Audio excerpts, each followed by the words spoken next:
Hello, my name is Dr. Dwan Reed with the Mind, Body, and Soul Connection, coming to you from Houston, Texas.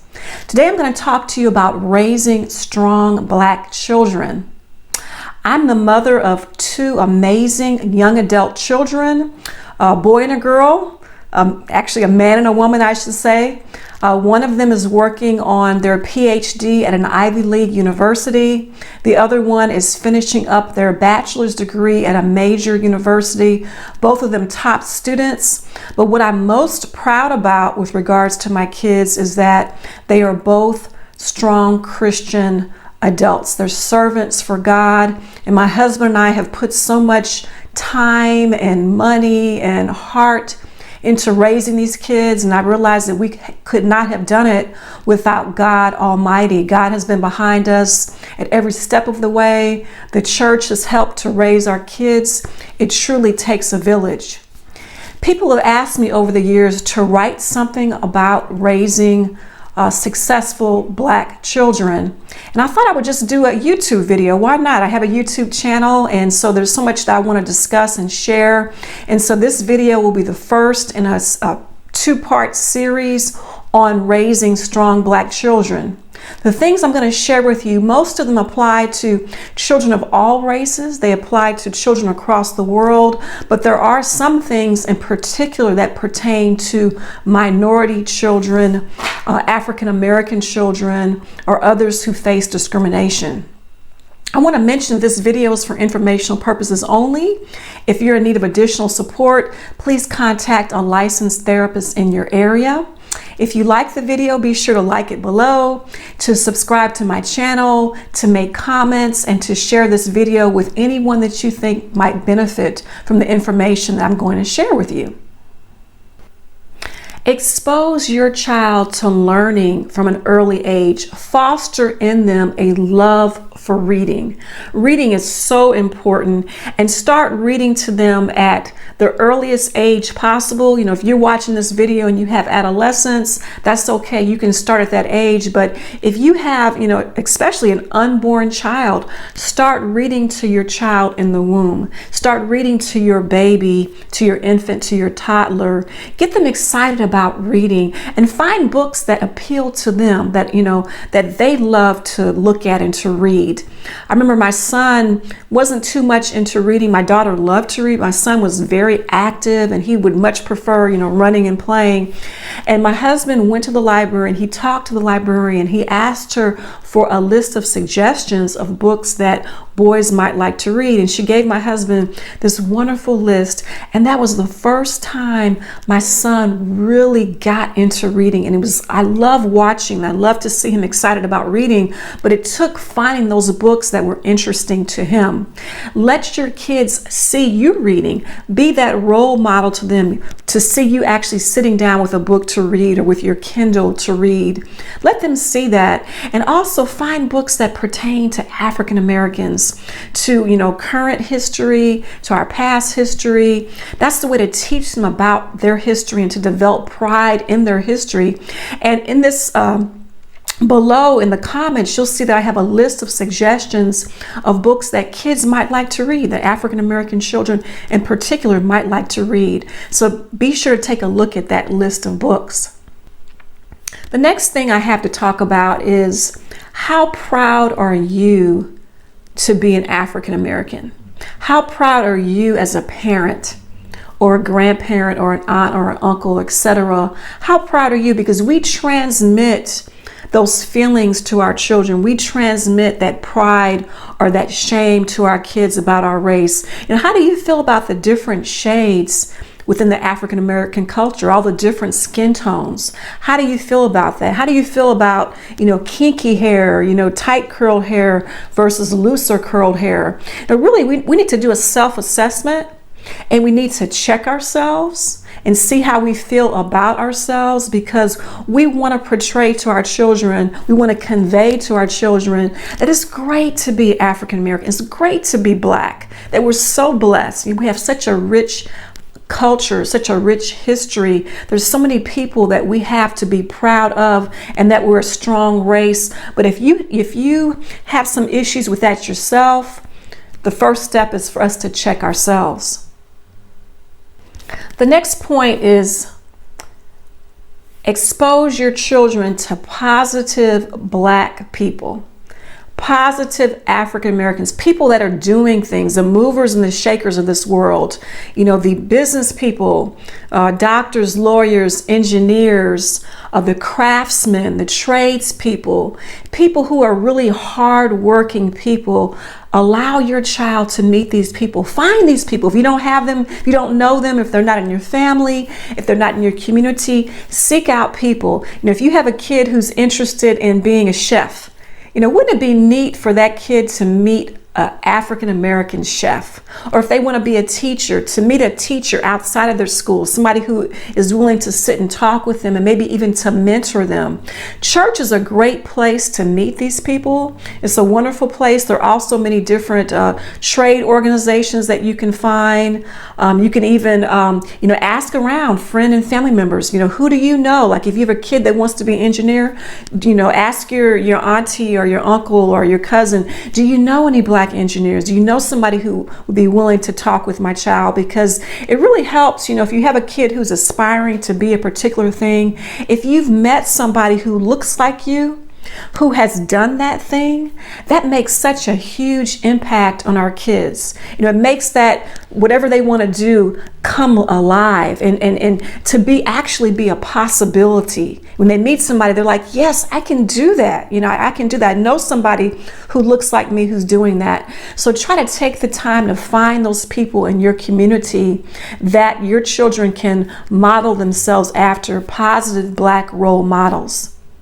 The next thing I want to mention is, as African Americans, very few of us are 100% African, right? We did a DNA test in my family, and my husband, his test came back saying that he's 97% African American. Wow, and we're so proud. But there are not many of us in our community that can say that they're 97% African American or 98% African American. We're mixed with all different things, yet we hail from Africa. The majority of our ancestry comes from Africa, and there's so much misinformation out there about Africa, about our homeland.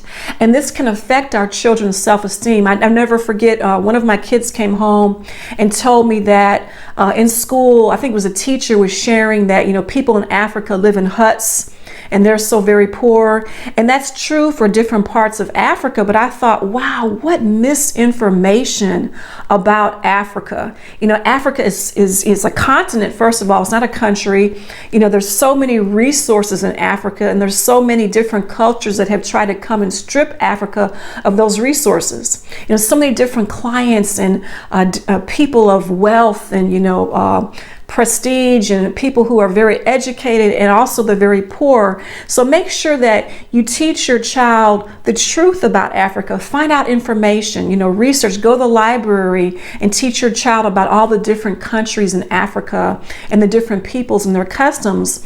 I was able to take my daughter to Africa when she was going into her freshman year of high school. We went to Tanzania and we did a 2-week mission trip. And it's such a beautiful, amazing country. And we saw so many things, and we went on safaris, and we went to museums, and we went to people's homes, and we saw the rich and we saw the poor.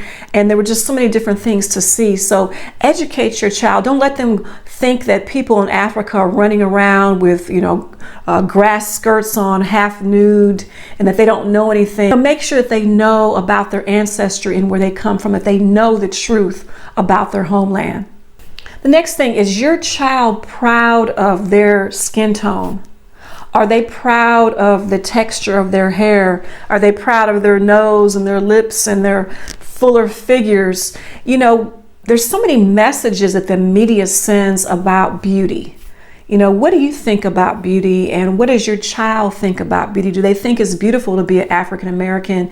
And one of the reasons why I really don't like TV, and I'm not a big advocate of television, is because the messages that come across the media and also print, magazine, are not real positive. They're not really pro African American. When I was growing up, it was really terrible. You didn't see anybody on television that was African American except for a very few shows. And in the media, the models, they all had blonde hair and they were tall and skinny, and they didn't look like me and they didn't look like you. If you're African American and you're watching this video that I'm making, they didn't look like us. And as time has gone on, things have gotten better, but they're still not there. And so our kids are taking in this information through social media about what it means to be beautiful. Remember what my parents did, and I'm 52 years old, and there weren't a lot of books about African Americans back then and black children, but my parents went out and they bought probably practically all of them at that time.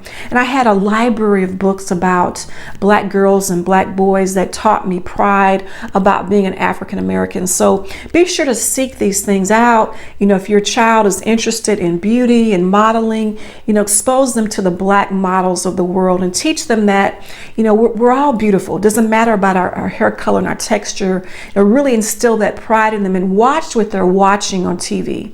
Watch the messages that they're receiving from TV. That's really, really important. The next thing I want to mention is about discipline.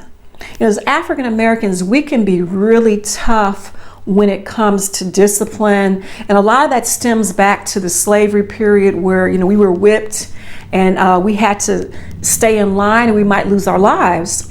And so black parents were very severe with their children because they knew that if their children did not toe the line, that they could possibly lose their lives. And even post-slavery, we had to behave. We had to go out and behave in a certain manner if we wanted to make a living, if we wanted to keep our lives, if we didn't want to get lynched. And we've gotten to this habit in the African American community. It's a pattern, it's a custom, it's gone on for generations, that we can be very severe in our discipline of our children, which is not good. And many times it stems, on abuse. It can be very abusive. And one of the things that we tend to squelch in our homes is our child's spirit. Our kids come into the world with these very strong, courageous spirits, and we tend to squelch those spirits. Whereas if you look at white homes, the Anglo homes, parents allow their children to challenge and to debate and to disagree with them. Whereas many times African Americans, we grow up in homes where you cannot disagree with your parent. You better not talk back. You better not speak your mind. And there's a way to do it. There's a way to be respectful. But what happens is we have these kids growing up into adults, and they go into these workplaces where they're surrounded by Anglos, and they don't know how to debate. They don't know how to defend. They don't know how to speak their minds because they weren't allowed to do that in their own homes. So they cower and they crouch when they get into a debate with a person of another race. And it's very, very dangerous. And so what we need to do is teach our children to be articulate, to use their words, to learn how to form an argument respectfully. And they learn how to do that in their homes by sharing their opinions with us. It's okay to share an opinion.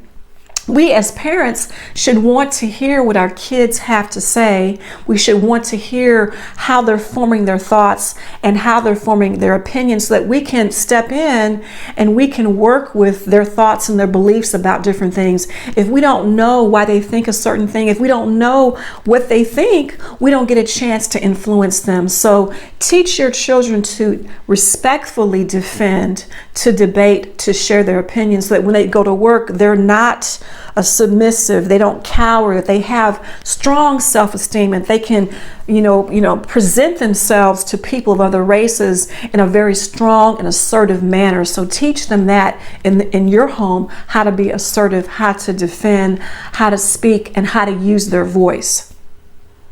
The next thing I want to talk about are microaggressions. When I was growing up, we didn't know what the word microaggressions meant. That was not even presented. I'm not sure when that, I believe that came into being in the 1970s when a researcher from Harvard Professor Chester M. Pierce introduced the idea of microaggressions into the work that he was doing. And so when I was growing up, we just talked about it as, white people will make you feel bad about yourself, and, just watch out for things that they say. And we really didn't know how to talk about microaggressions or to defend microaggressions. So let me mention that microaggressions are the kind of remarks, questions, or actions that are painful because they have to do with a person's membership in a group that's discriminated against or is subject to stereotypes. So these are things that people that say on the sly, things that they do to you that are just not very overt. They're just kind of under the scene. They're very covert statements and actions that people make. And so teach your kids to watch out for these things, to talk about them, to defend themselves against microaggressions, and to know that they're real. Sometimes as African Americans, we think that maybe we're going crazy. Is it just us? Did that person really say what we thought they said? And so we have to take that very seriously, those microaggressions. We need to know not to jump to opinions, to, collect information about, am I being discriminated against? Is this real? Did I just hear what I thought I heard? To really pay attention to those things, but also to know that we can defend ourselves against all types of discrimination, whether it's overt or covert. It's real. If we're experiencing these things, they are real, and we do have a right to defend ourselves. So that's really important to teach your kids that microaggressions are real.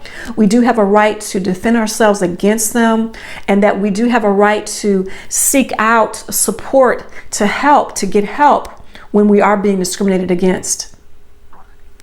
The next thing I want to mention is we want to teach our kids to respect African Americans from all walks of life, right? The phrase, don't forget where you came from. To respect people of all economic backgrounds, ages, whatever neighborhood they come from. We have to be careful about being discriminatory regarding socioeconomic background. I hate to see that in the African American culture when people have risen up and they've moved to the suburbs and they are, officially middle class, and we forget the people that are in a different situation than we are, and we don't reach back to help those people, to help bring them forward. So teach your kids to respect people from all backgrounds, where they come from the suburb or from the hood. We're all in this together. We all experience discrimination and prejudice, and we can all help one another. Next thing I want to talk about is teaching your young people to have a healthy fear of the police. The police are our friends, but they can also be our foes, right? I know some awesome, amazing, wonderful police officers. I have many in my neighborhood. I thank God for them. I thank God for good cops.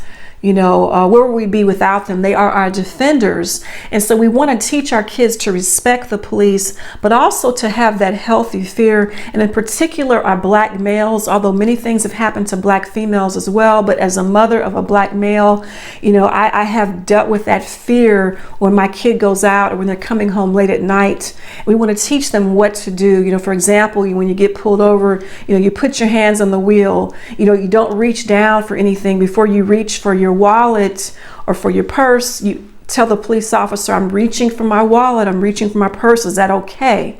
So to have that healthy fear is really, really important. But also to teach your kids and to introduce them to some good police officers. If they're in a situation where they need help, we want them to be able to reach out for help and to not be so anxious that they don't ask for help. And also to teach them to support the good officers in their neighborhood, to do what they need to do to support them, to wave, to be friendly. If there's a charity that they can support that will help police officers or to help their survivors, to make sure they do that. The last thing I want to mention in this particular video is that teach your child that it's healthy and it's an act of strength when you reach out and you ask for help, because we're all going to get to the point, we all have been in the point as adults at some point in our life where we needed support. We had to reach out, whether it was to our medical doctor or to a therapist, to have some emotional support, because we all go through difficult things in life.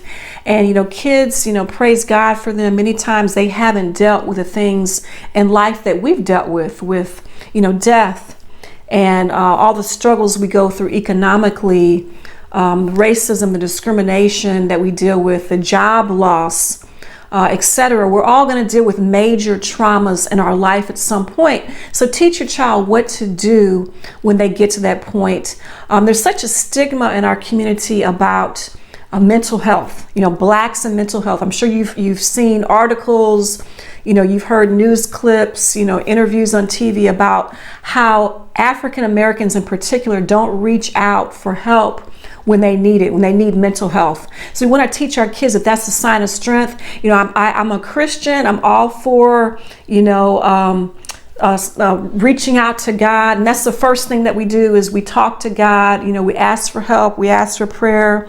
But God sends us people many times to intervene and to help us. We see people who are coming to us with the hands of God, with the ears of God, with the mouth of God. God works through people, and God works through people in mental health many times to reach out and to support us during those difficult times in life. And that's one of the things that Anglos have figured out is when they get in a bind, especially if you have insurance and you have benefits, why not use them? We go to the doctor when we are sick, we have the flu, if we have high blood pressure, if we have diabetes. But many times the last person that we go to is a mental health practitioner, even when we have good insurance and we're actually paying for these benefits. So, it's really important to, just like we seek out the help of a doctor, to seek out the help of a mental health expert rather than to suffer in silence and to suffer in to deal with undue pain. Many times our pain as African Americans is extended. It goes on for too long. Whereas if we had just reached out for help, we could have gotten help, the answers, the resources that we need, and we could have moved on to the next issue. But many times we're suffering and we're in this limbo period, and it goes on sometimes for months and for years. Whereas if we had just asked for help, we could have dealt with it and moved on and gotten over it. And people from other races and cultures have figured this out. And we're the last persons to know this. So we need to really change in that area, and it starts young, teaching our children about using those resources. So I'm going to close out now. I don't want these videos to be, each of them to be too long. I'm going to do another session on more information about how to raise a strong African American child. I hope that you'll tune in. And again, if you like this video, be sure to like it below, to share it, to comment, and to subscribe to my channel. Have an awesome and wonderful day.